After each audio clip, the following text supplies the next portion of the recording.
mempelajari gerak lurus, ya, perhatikan gambar 1.2, coba hitung berapa besar jarak dan perpindahan yang kamu lakukan saat melakukan perjalanan dari rumah ke sekolah dan perjalanan dari sekolah ke rumah. Nah, kita harus memahami apa itu jarak, apa itu perpindahan. Di sini rumahmu di sini, sekolah di sini. Ya, yang disebut dengan jarak adalah total lintasan yang kamu lalui. Total lintasan yang kamu lalui namanya jarak. Ya, dari sini ya saya pakai tinta warna lain aja, warna hijau. Dari sini ya, kalian berjalan ke sini, terus ke bawah ini adalah jarak.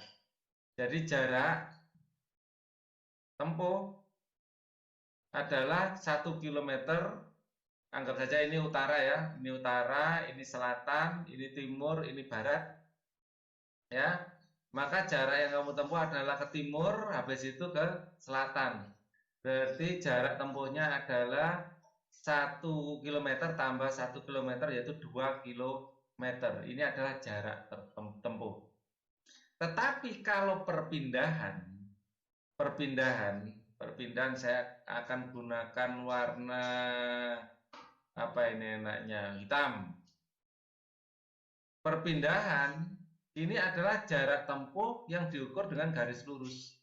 Ya, ini adalah jarak tempuh. Maka perpindahan ini akan kita hitung ke sana 1 kilometer, ke sana 1 kilometer, perpindahannya ini. Ini namanya perpindahan. Ya. Nah, caranya mengukur pakai rumus Pitagoras. Maka perpindahan sama dengan akar dari 1 kuadrat tambah 1 kuadrat sama dengan akar 2 kilometer. Ini adalah perpindahannya.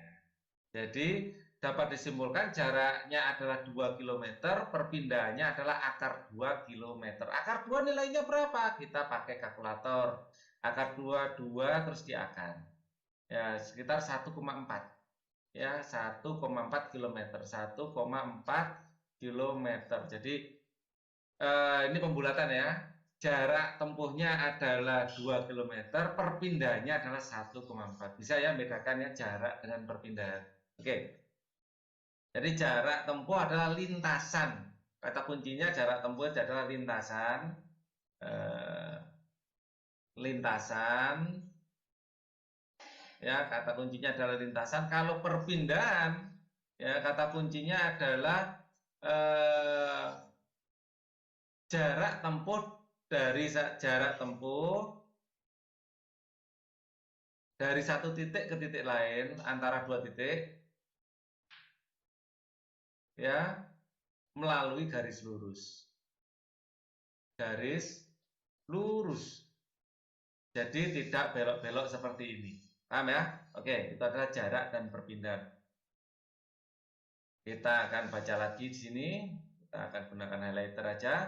Setiap hari kamu berangkat dari rumah ke sekolah, kemudian kembali lagi ke rumah. Ya, misalnya jika diukur jarak rumah ke sekolah adalah 2 km, maka jarak tempuh yang kamu lakukan setiap hari adalah 4 km. Ya, jadi jarak tempuhnya 4 km dari rumah ke sekolah kembali ke rumah lagi. Ya, jadi di sini ada rumah, ya, ini rumah, di sini sekolah tadi ya, di sini sekolah agak besar, di sini sekolah, ini rumah lagi. Jarak tempuh, ya, ini nanti jarak tempuh dari, ya, dari ke sekolah, jarak tempuhnya adalah 2 km. Mungkin jarak tempuhnya seperti ini, nggak mungkin lurus toh. Ini adalah 2 km. Setiap hari kamu berangkat dari rumah ke sekolah, kemudian ke rumah. Misalnya jika diukur jarak rumah ke sekolah adalah 2 km, jarak tempuh yang kamu lakukan setiap hari adalah 4 km. Karena pulang pergi. Ini perginya, terus habis itu pulang. Ya, total jaraknya adalah pulang dengan lintasan yang sama kan. Ya, pulang dengan lintasan yang sama, total ini 2 km juga. Jadi total jarak tempuh pulang pergi adalah 4 km. Namun perpindahan yang kamu lakukan adalah 0 km. Kenapa? Nah, perpindahannya ini untuk perpindahan jarak awal kalian berangkat dari sini. Setelah pulang berhenti di sini lagi. Jadi jarak tempuh antara dua titik yang dihitung dengan garis lurus ya 0. Ya, jadi perpindahan 4 km, tapi jaraknya kebalik. Ya, perpindahan jaraknya adalah 4 km ya. Jarak ya pulang pergi ya, jarak PP adalah 4 km, tapi perpindahan adalah 0. Kenapa 0? Karena kembali ke titik semula. Ya, gitu ya. Mengapa demikian? Ada perbedaan makna antara jarak dan perpindahan. Jarak merupakan panjang lintasan yang ditempuh, sedangkan perpindahan merupakan jumlah lintasan yang ditempuh dengan memperhitungkan posisi awal dan akhir benda, atau dengan kata lain perpindahan merupakan jarak lurus resultan dari posisi awal sampai posisi akhir. Ya. Saya lebih suka memaknainya kalau perpindahan itu adalah lintasan yang ditempuh dari titik awal ke titik akhir dengan garis lurus. Itu lebih enak menurut saya. Nah, sekarang pikirkan perjalanan saat kamu pergi dan pulang ke rumah. Ini terlalu besar. Keliru mode. Ya. Nah, sekarang pikirkan perjalanan saat kamu pergi dari rumah ke sekolah. Apakah kendaraan yang kamu tumpangi melaju dengan kecepatan tetap? Nah, ini ada laju dan kecepatan. Bagaimana kamu mengukur besar kecepatan kendaraan yang kamu tumpangi? Perhatikan gambar di bawah. Ya, pada gambar tersebut tampak seorang atlet bergerak lurus beraturan mampu menempuh 30 km dalam waktu 6 second. Ya. Ini kita scroll.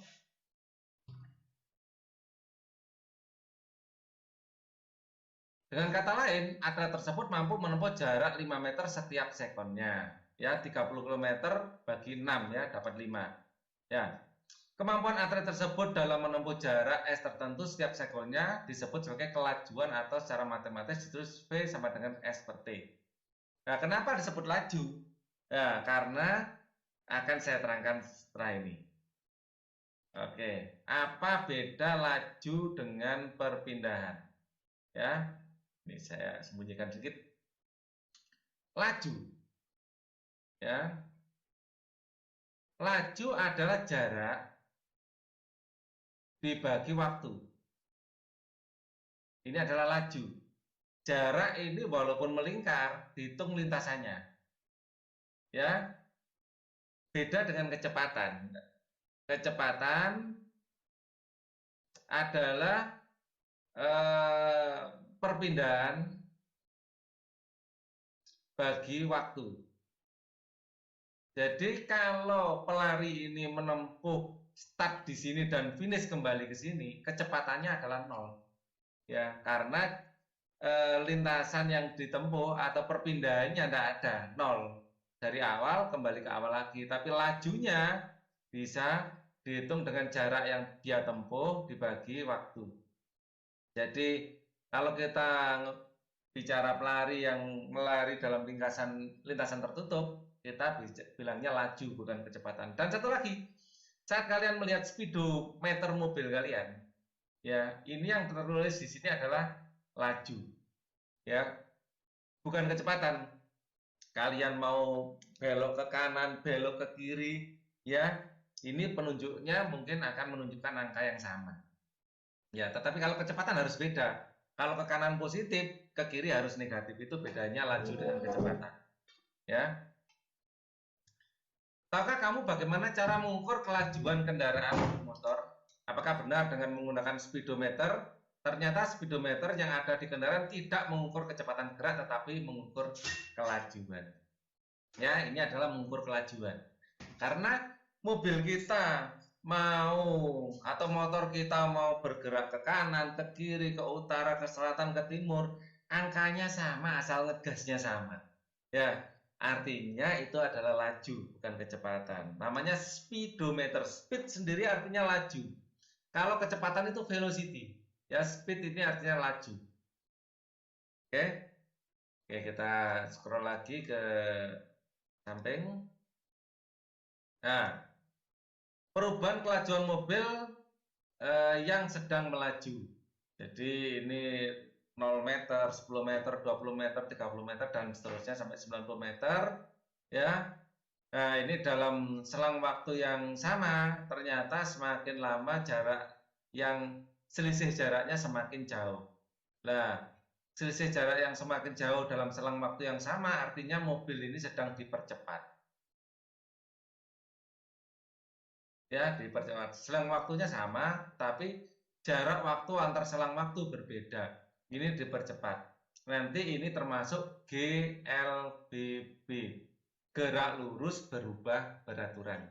Ya, gerak lurus berubah beraturan. Ya, GLBB. Nah, kalau selang waktunya konstan, kecepatannya konstan, namanya GLB. Kalau V konstan, kecepatan konstan. Ya, ini gerak lurus beraturan. Gerak lurus beraturan. Oke. Angka yang ditunjukkan pada speedometer selalu berubah-ubah.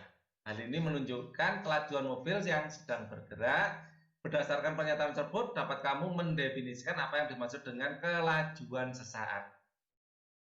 Berdasarkan gambar 14, dapat kamu menentukan kelajuan sesaat mobil pada saat 2 sekon, 4 sekon, dan 8 sekon.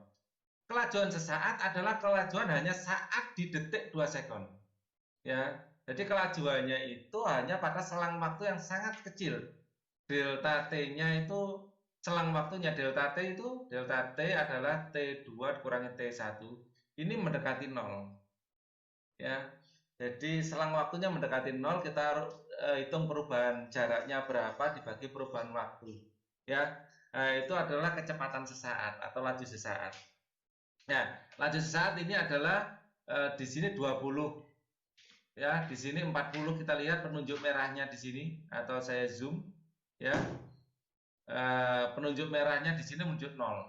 Ini menunjuk 20, ini 40, ini 60. Nah, perubahan dalam selang waktunya tetap, delta T-nya tetap. Delta T-nya tetap. Delta T-nya tetap, tetapi perubahan jarak yang ditempuh dalam setiap selang waktu berbeda. Ya, ini namanya dipercepat. Semakin lama, semakin cepat. Ini namanya biasanya V0 sama dengan 0. Di sini V1 ya. Kecepatan yang dihitung pada tanda waktu pertama adalah berapa? 20 meter per sekon. Di sini V2 adalah 40 meter per sekon. Sama dengan 40 meter per sekon dan seterusnya. Ya. Dan ini namanya T1, ini T0, T ke 0, di sini T ke 1, T ke 1 adalah 2 sekon, di sini adalah T kedua, T kedua adalah 4 sekon dan seterusnya. Ya, jadi ini adalah T8, T berapa? 1, 0, 1, 2, 3, 4, T4. Berarti 8 sekon dengan kecepatannya berapa ini? 80. 80 meter per sekon velocity-nya, speed-nya. Baik speed maupun velocity simbolnya sama-sama V, ya, pengertiannya yang berbeda. Oke. Pada mobil tertentu biasanya dilengkapi oleh alat yang disebut dengan GPS atau Global Positioning System untuk mengkonfirmasikan posisi, kecepatan, arah, dan waktu secara akurat. Perhatikanlah gambar 1.5, terdapat GPS mobil melaju dengan kelajuan yang tetap yaitu 20 meter per sekon. Ya, 20 meter per sekon mana penunjukannya ini? Kecepatannya 20 meter per sekon atau 72 km per jam. Ya, tahukah kamu apa artinya? Artinya setiap detik, ya, 1 detik itu menempuh jarak 20 meter. Atau ini, setiap 1 jam menempuh 72 km, itu artinya ya. Oke. Jika kelajuan mengukur jarak tempuh, maka kecepatan mengukur perpindahan. Dan cara sama-sama V-nya tandanya hanya saja untuk membedakan kecepatan V-nya dikasih tanda panah. Panah ini artinya vektor. Vektor ini adalah ada nilai, ada arah. Kalau skalar hanya nilai saja, kalau vektor ada arahnya seperti ini. Ya, ini menunjukkan bahwa ada arah tertentu. Ya, ini menunjukkan perpindahan. Ya, delta S dan delta adalah perubahan atau selisih. Saya dari tadi menggunakan kata delta S adalah S2 dikurangi S1. Kalau delta T adalah T2 dikurangi T1. Delta itu adalah perubahan. Ini bacanya delta. Ya, oke. Meskipun kelajuan dan kecepatan memiliki definisi konsep yang berbeda, namun gerak lurus beraturan atau GLB, besar kecepatan dan kelajuan memiliki simbol sama V. Ya, satuannya juga sama. Hanya saja kalau kelajuan hanya V gitu saja untuk membedakannya, tetapi kecepatan ini nanti V dikasih panah atasnya untuk membedakannya.